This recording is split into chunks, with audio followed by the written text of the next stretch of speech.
ಚರ್ಚೆಯನ್ನ ಮಾಡ್ತಾ ಹೋಗೋಣ. ನನ್ನ ಜೊತೆ ಗೆಸ್ಟ್ಗಳು ಕೂಡ ಜಾಯ್ನ್ ಆಗಿದ್ದಾರೆ. ವೆಲ್ಕಮ್ ಮಾಡ್ಕೊಳ್ತೀನಿ. ಕಾಂಗ್ರೆಸ್ ವಕ್ತಾರ ದರ್ಶನ್ ಅವರು ನಮ್ಮ ಸ್ಟುಡಿಯೋದಲ್ಲಿದ್ದಾರೆ. ನಮಸ್ತೆ, ಕಾರ್ಯಕ್ರಮಕ್ಕೆ ಸ್ವಾಗತ ದರ್ಶನ್ ಅವರೇ.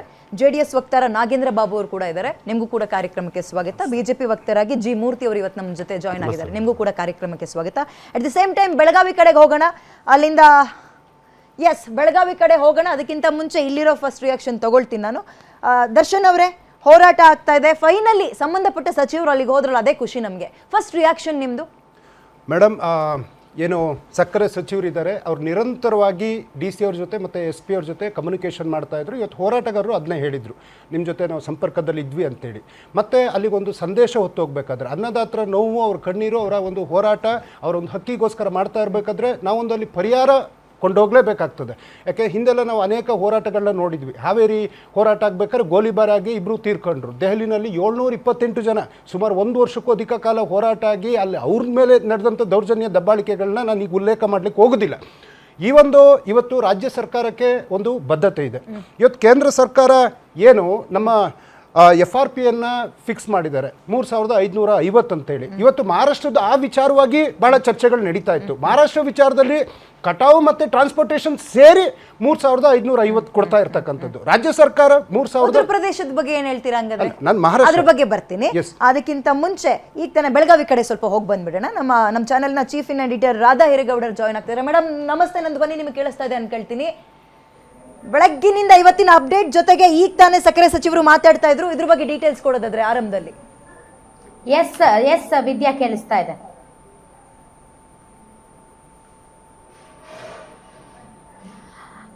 ಬೆಳಿಗ್ಗೆಯಿಂದಲೂ ಕೂಡ ಹೋರಾಟ ನಡೀತಾ ಇತ್ತು. ಇವತ್ತು ಕೂಡ ಸಾಕಷ್ಟು ಸಂಖ್ಯೆಯಲ್ಲಿ ರೈತರು ಜಮಾಯಿಸಿದ್ರು.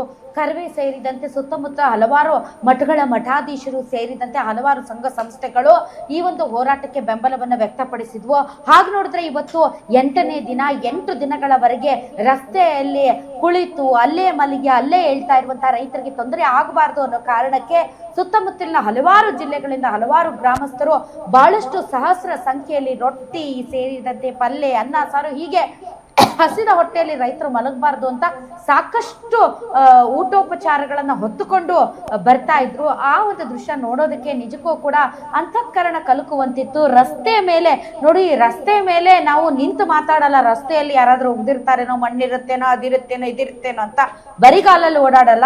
ಆದ್ರೆ ರೈತರು ಮಾತ್ರ ರಸ್ತೆ ಮೇಲೆ ಪ್ಲೇಟ್ ಇಟ್ಕೊಂಡು ಊಟ ಮಾಡ್ತಾ ಇದ್ದಂತ ದೃಶ್ಯಗಳನ್ನ ನೋಡಿ ನನಗೆ ನಿಜಕ್ಕೂ ಕೂಡ ಮನಸ್ಸಿಗೆ ತುಂಬಾ ಬೇಜಾರಾಯಿತು. ಇಂತಹ ಪರಿಸ್ಥಿತಿ ಇಡೀ ಪ್ರಪಂಚಕ್ಕೆ ಅನ್ನ ಹಾಕುವ ಅನ್ನದಾತ ಇವತ್ತು ಮಣ್ಣಲ್ಲಿ ಊಟ ಮಾಡುವಂತ ಪರಿಸ್ಥಿತಿ ನಿರ್ಮಾಣ ಆಗಿದೆ ಅಂತ ನನಗೆ ಬಹಳ ಬಹಳ ಬೇಜಾರಾಯಿತು.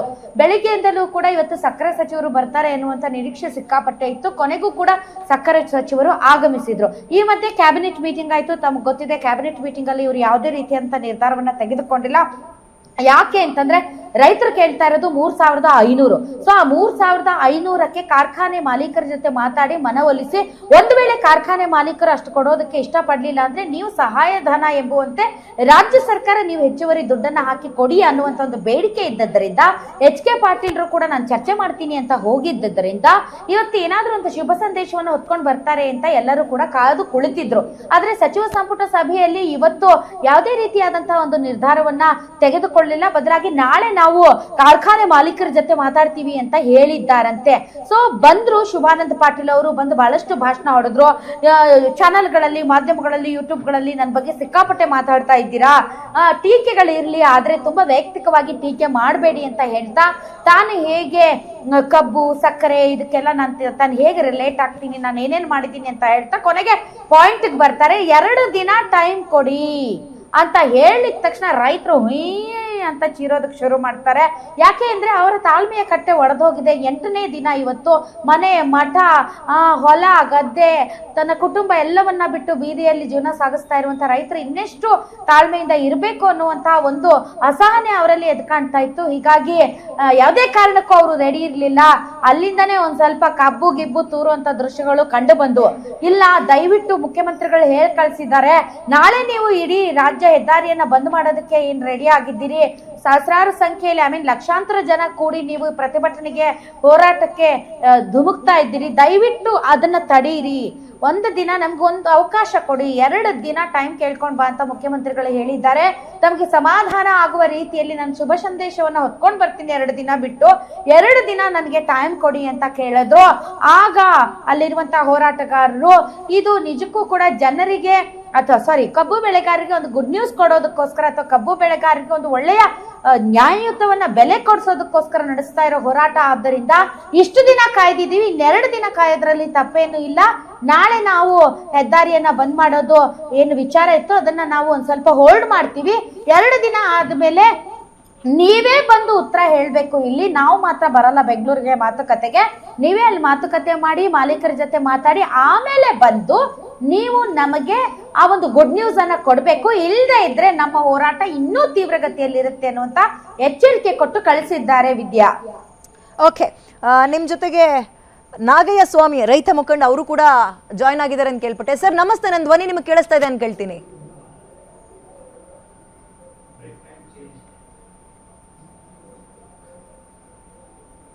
ಅವ್ರಿಗೆ ಧ್ವನಿ ಕೇಳಿಸ್ತಾ ಇಲ್ಲ. ನಾನು ಅವ್ರಿಗೆ ನೀವೇ ಮಾತಾಡಿಸ್ಬಿಡಿ. ವಿದ್ಯಾ, ನಾನು ಪಾಸ್ ಮಾಡ್ತೀನಿ, ನೀವು ಕ್ವಶನ್ ಕೇಳಿ. ಓಕೆ, ನೀವು ಹೇಳ್ದಂಗೆ 8 ದಿನನೇ ಕಾದಿದ್ದಾರೆ, ಇನ್ನೆರಡು ದಿನ ಕಾಯೋದ್ರಲ್ಲಿ ಏನಿದೆ ಅನ್ನೋದು ಅವ್ರ ಪ್ರಶ್ನೆ. ಬಟ್ ಆ ಊರಿಗೆ ಸಂಬಂಧಪಟ್ಟ ಸಚಿವರುಗಳು ಇನ್ನೂ ಕೂಡ ಇವತ್ತು ನೀವು ಏನು ಸಚಿವರು ಬಂದಿದ್ರು, ಸಚಿವರ ಮಾತಿಗೆ ಒಪ್ಕೊಂಡಿದ್ದೀರಿ, ಇನ್ನೂ 2 ದಿನ ಟೈಮ್ ಕೊಟ್ಟಿದ್ದೀರಿ. ಸೊ ಈ ನಿರ್ಧಾರ ಯಾಕೆ ಅಂತಂದ್ರೆ ಆಲ್ರೆಡಿ 8 ದಿನ ನೀವು ಪ್ರೊಟೆಸ್ಟ್ ಮಾಡಿದ್ದೀರಿ. ಆಮೇಲೆ ಅಂದರೆ ನಾವು 8 ದಿನಗಳ ಕಾಲ ನಾವು ರೈತರು ಎಲ್ಲರೂ ಹೆಂಡ್ರು ಮಕ್ಕಳು ಬಿಟ್ಟು ಹೊಲ ಮನೆಗಳು ಬಿಟ್ಟು ಎಲ್ಲಿ ನಿದ್ದೆ ಇಲ್ಲ, ಕಣ್ಣಿಗೆ ನಿದ್ದೆ ಇಲ್ಲ, ಟೈಮ್ ಸರಿ ಊಟ ಇಲ್ಲ, ಎಲ್ಲಷ್ಟು ಬಿಟ್ಟು ನಾವು ರೈತರು ಒಂದು ಕಬ್ಬಿನ ನಾವು ದುಡಿದುವಂಥ ಬೆಳೆ ನಮಗೆ ಸಿಗ್ತಾ ಇಲ್ಲ ಅಂತೇಳಿ ಒಂದು ಒಟ್ಟು ತ್ರಾಸ ಮಾಡಿ ನಮ್ಮ ಕಡೆ ಸರಿ, ಇಷ್ಟೆಲ್ಲ ತ್ರಾಸ ಇರೋರು ಮತ್ತೆ 2 ದಿನಕ್ಕೆ ಹೆಂಗ್ ಒಪ್ಕೊಂಡ್ರಿ ಅಂತ ಕೇಳ್ತಾ ಇರೋದು. ನಾವೊಂದು ದೇವ್ರ ಮೇಲೆ ನಂಬಿಕೆ. ನಾವು ರೈತರಂದ್ರೆ ಫಸ್ಟ್ ನಂಬೋದು ದೇವ್ರನ್ನ. ಅದಕ್ಕೆ ಮತ್ತು ನಮ್ಮ ಭಾಗದ ನಡೆದಾಡುವ ದೇವರು ಮುಗುಳ್ಕೊಡ ಆಚಾರ್ಯ ಇದ್ರು. ಅವ್ರ ನೇತೃತ್ವದಾಗ ಏನೋ ಒಂದು ಒಳ್ಳೆಯ ಒಂದು ಶುಭ ಸಂದೇಶ ಕೊಡ್ತಾರಂತ ಹೇಳಿ ನಂಬ್ಕೊಂಡಿದ್ದೀವಿ. ಆರೋದು ಏನೋ ಒಂದು 2 ದಿವಸ ಟೈಮ್ ಕೇಳಿದ್ರೆ 8 ದಿನ ಮಾಡಿದೀನಿ, ಒಂದು 2 ದಿನ ಮಾಡೋಣ, ಏನು ತೊಂದರೆ ಇದೆ? 2 ದಿನ ನೋಡ್ತೀವಿ ಮೇಡಮ್. 2 ದಿನ ಆದ ತಕ್ಷಣ ಮುಂದೆ ನಾವು ರೈತಂದು ಏನು ಅಂತ ಒಂದು ರೈತ ಅಂದ್ರೆ ಏನಂತ ಈ ಸರ್ಕಾರಕ್ಕೆ ನಾವು ತೋರಿಸುವಂತ ಹಾಕೊಡ್ರಿ. ಈ ಕಡೆ ಹಾಕೊಡ್ರಿ, ಅಲ್ಲ ಆ ಕಡೆ. ಹಾ ಎಸ್ ವಿದ್ಯಾ, ಈಗ ನೀವು ನೇರವಾಗಿ ಪ್ರಶ್ನೆ ಕೇಳ್ಬಹುದು ಅವ್ರಿಗೆ. ಓಕೆ ಸರ್, ಇನ್ನು 2 ದಿನ ಟೈಮ್ ಕೊಟ್ಟಿದ್ದೀರಿ, ಪರವಾಗಿಲ್ಲ. ಸೊ ನೀವು ನಾಳೆ ಬರ್ತಾ ಇಲ್ವಾ ಹಾಗಾದ್ರೆ ಇಲ್ಲಿಗೆ?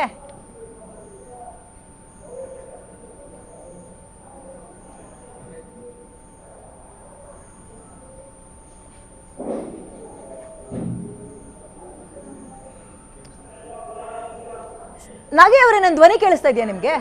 ಮಾತಾಡ್ಬೋದಾ ಮೇಡಮ್? ನಿಮಗೆ ಕೇಳಿಸ್ತಾ ಇದ್ರೆ ನೀವೇ ಪಾಸ್ ಮಾಡ್ಬಿಡಿ. ಬಹುಶಃ ಅವ್ರಿಗೆ ಕೇಳಿಸ್ತಿಲ್ಲ ಅನ್ಕೊಳ್ತೀನಿ. ನಾಳೆ ಹಾಗಾದ್ರೆ ಅವ್ರು ಇಲ್ಲಿಗೆ ಬರಲ್ಲ.